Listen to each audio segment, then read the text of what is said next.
All right, let's just cut right to the chase today. We live in a loud, noisy world where literally everyone is begging for attention, right? But how many people are actually doing the heavy lifting when the cameras are off? Welcome to this explainer. Today, we're unpacking a framework that is all about the brutal, unapologetic truths of achieving greatness. And, spoiler alert, it is not about those flashy social media montages or blowing up overnight. We're talking about the harsh reality here. Growth, it hurts. It requires sacrifice. And honestly, it demands that you completely stop trying to please everyone around you. So let's start with a really hard truth. Do you actually genuinely think anyone cares about your dreams? I mean, deeply cares? Well, they don't. The source text hits us with this right out of the gate. We spend so much of our lives waiting around for a round of applause for our early struggles, right? We think that posting our progress online is going to give us this magic fuel. But man, that is a dangerous, dangerous illusion. Look, the reason nobody cares is simply because they're too busy drowning in their own struggles. They're chasing their own silence. Trying to get validation from the crowd, it's a total trap. It's exactly like trying to fill up a bucket that has a massive hole blown through the bottom. To actually elevate yourself, you have to accept isolation. You got to be perfectly okay with the fact that, for a really long time, the only person clapping for you is you. Which brings us to part 1, the price of going higher. There's this fantastic quote in the material: "Winning is for the obsessed and the relentless." It makes sense, right? As you climb higher in life, the air naturally gets thinner, and yeah, it gets a heck of a lot lonelier. Most folks out there are perfectly content staying right in their comfort zones. It's like a warm, cozy blanket on a freezing morning. But to break away from the pack, tossing that blanket aside is the mandatory entry fee if you want to succeed. This brings us to two totally distinct realities you can live in. On one side, you've got proactive reality. This is where you are constantly problem-solving, hands firmly on the wheel, steering the ship. On the flip side is reactive reality. This is where you're just a passenger in the back seat, complaining about every single pothole you hit. The framework here really challenges us to take a hard look in the mirror and ask, which reality are we actively choosing? Because blaming your circumstances, that's just handing over your control. And that transitions us perfectly into Section 2. Ghost the world, evolve silently. So, what on earth does ghosting the world actually mean? No, you don't need to run away and live in a remote cave somewhere. It's simply about walking away from distractions. It means cutting out the endless doom scrolling and totally stopping that desperate search for outside validation. It's about disappearing into the grind where literally nobody sees you. The late nights, the early mornings, the self-doubt. The world doesn't need to hear your voice right now. It just needs you to put your head down and do the work. The ultimate goal here is to disappear, so you can evolve, and then come back completely unrecognizable. When you finally step back into the spotlight, you won't even need a loudspeaker to announce it. Your undeniable presence and your silent success, they're going to do all the heavy lifting for you.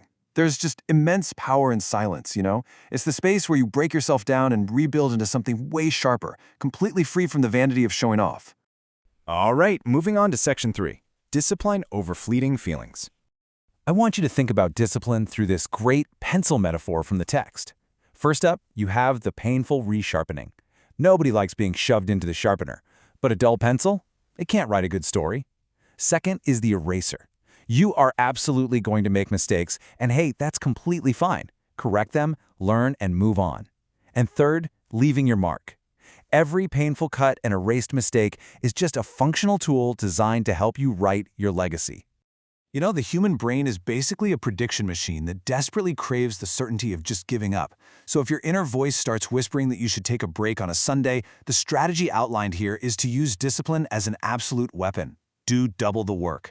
Action is positioned here as the only true way to permanently squash that self-doubt and our natural desire for immediate comfort. This takes us to Section 4, face the dragon within. There's this famous psychological concept about gazing into the abyss. It says that those who fight with dragons for too long become dragons themselves. And if you gaze into the abyss gazes right back. We all have this dragon's lair inside us, right? It's filled with the flaws we desperately don't want to admit to. Things like envy, laziness, or this crippling fear of failure. But stepping into your own dark places is 100% necessary if you want to understand what actually drives your behavior.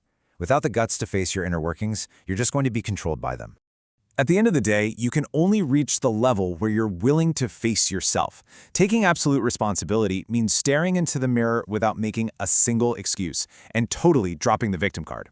It's about looking at your own reflection and having this massive realization. If you are the problem, well, then you are also the solution. Now let's head section 5. Time owes you nothing.